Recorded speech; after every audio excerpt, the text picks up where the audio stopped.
దావీదువలే నాట్యమాడి తండ్రిని స్తుతించేదను.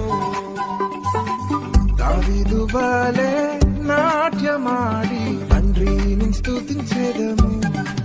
యేసయ్యా స్తోత్రము, యేసయ్యా స్తోత్రము, యేసయ్యా స్తోత్రము, యేసయ్యా స్తోత్రము. తంబురతోను సితారతోను తండ్రిని స్తుతించెదను.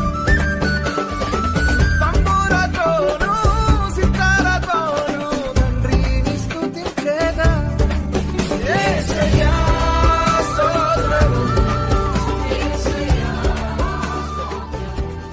మరిన్ని ఆధ్యాత్మిక వీడియోల కోసం ఆత్మీయ పలుకులు ఛానల్ని సబ్స్క్రైబ్ చేయండి మరియు షేర్ చేయండి. God bless you.